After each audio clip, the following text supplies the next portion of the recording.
The silence of a sleeping house is a promise of peace, a contract signed with the setting sun that all within are safe. But in the quiet town of Singleton, New South Wales, that contract was broken, not once but 4 times, in a way so horrific it would fracture a family and ignite a legal firestorm that would burn for decades. This is not a story of a shadowy intruder, but of a mother's grief, a scientist's quest, and a question that echoes through the years. Was Kathleen Folbigg Australia S. worst female serial killer or its most grievously wronged mother? Kathleen Megan Donovan met Craig Folbigg in 1987, a handsome, athletic man who seemed to offer her the stable, loving family life she had craved after a childhood marred by her own father's violence. They married quickly, and Kathleen soon became pregnant. Their first son, Caleb, was born on February 1, 1989. He was a seemingly healthy baby, a living symbol of their new beginning. But just 19 days later, that symbol was shattered. Kathleen's frantic call to emergency services was the first of 4. She found Caleb cold and not breathing in his crib. His death was attributed to sudden infant death syndrome, SIDS, a tragic but known horror that leaves parents hollowed out with a grief only other survivors can understand. The Folbiggs mourned, and 10 months later Kathleen gave birth to their second son, Patrick. He was a bubbly, engaging child, but at 8 months old he suffered a catastrophic epileptic event that left him with brain damage and visual impairment. Then, on February 18, 1991, Kathleen's screams once again pierced the morning quiet. Patrick was dead. The cause was officially listed as an airway obstruction due to an epileptic fit. Tragedy, it seemed, had a cruel affinity for this family. Their third child, Sarah, was born in October 1992. She was the picture of health, a little girl who defied the darkness that had clouded her brothers' short lives. She lived for 10 months. On August 30, 1993, Craig Folbigg returned home from work to a sight that was becoming a dreadful pattern. Kathleen was hysterical. Sarah was dead in her crib. The diagnosis, again, was SIDS. The statistical improbability of 3 children in one family dying from natural causes began to sow a seed of terrible doubt, first in the mind of a coroner, and then, slowly, in Craig himself. Against all advice, against the staggering weight of their grief, they tried one last time. Laura Folbigg was born on August 7, 1997. She was doted on, monitored, cherished. She made it to 18 months. On March 1, 1999, Craig was awakened by a sound he would later describe as a thump from the nursery. He found Kathleen standing by Laura's bed, saying, "She's gone. She's gone." Laura was dead. With her death, the seed of doubt in Craig's mind bloomed into a monstrous certainty. He moved out of the family home and, soon after, took a decision that would set the wheels of justice in motion. He gave the police Kathleen S. private diaries. The investigation now had its compass. The diaries, which Kathleen maintained as a form of therapy, became the prosecution's most damning weapon. They were not a confession, but in the hands of the law, they were something perhaps more potent, a narrative of a guilty conscience. Entries were parsed and presented with devastating effect. After Caleb's death, she wrote, "I feel like the worst mother on earth, scared that they'll take him away.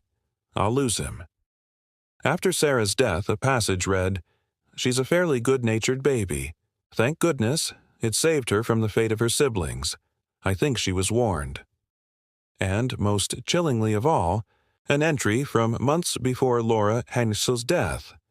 "I have decided to keep a diary to see if I can work out why or what is making me feel the way I do. Obviously, I am my father's daughter."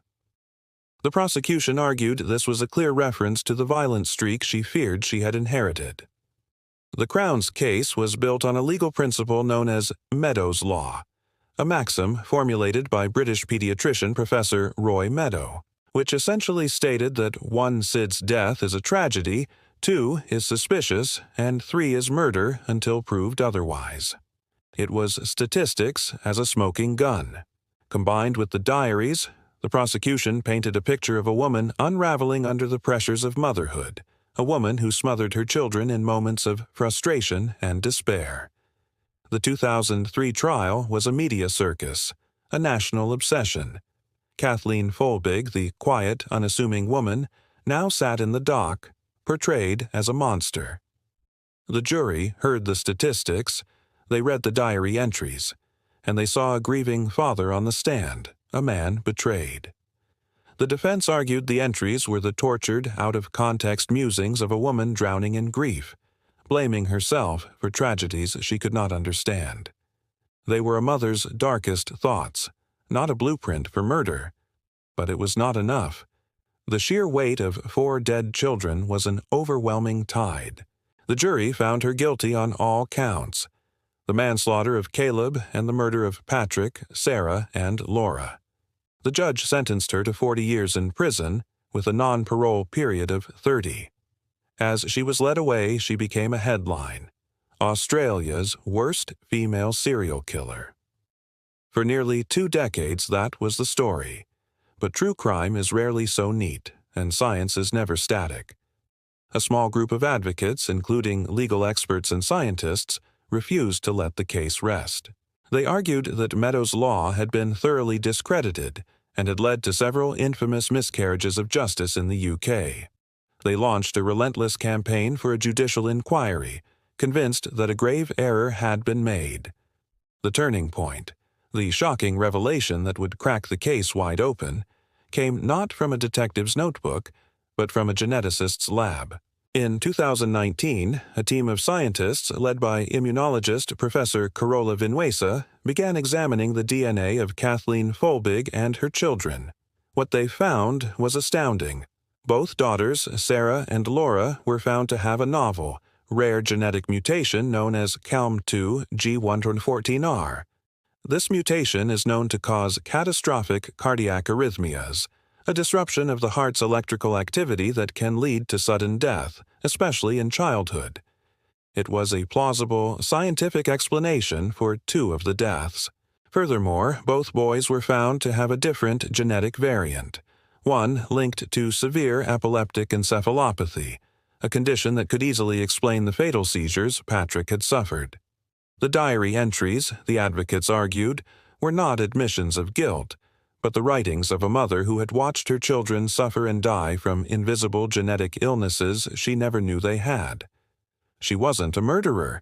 She was a carrier of a tragic, cruel genetic lottery. Faced with this monumental new evidence, the state of New South Wales initiated a second inquiry. In 2023, after reviewing the genetic findings and hearing from numerous international experts, the inquiry concluded there was reasonable doubt as to Kathleen Folbigg's guilt. The Attorney General issued a full pardon, and after 20 years in prison, she was released, a free woman. The legal fight for a formal exoneration continues, but the world she walked back into was utterly changed. 4 children died in their beds, and for 20 years, we were certain we knew the monster responsible. We were wrong. The real monster was a perfect storm of coincidence, discredited science, and the human need to find a villain in the face of the unthinkable. If stories like this keep you hooked, hit subscribe for more.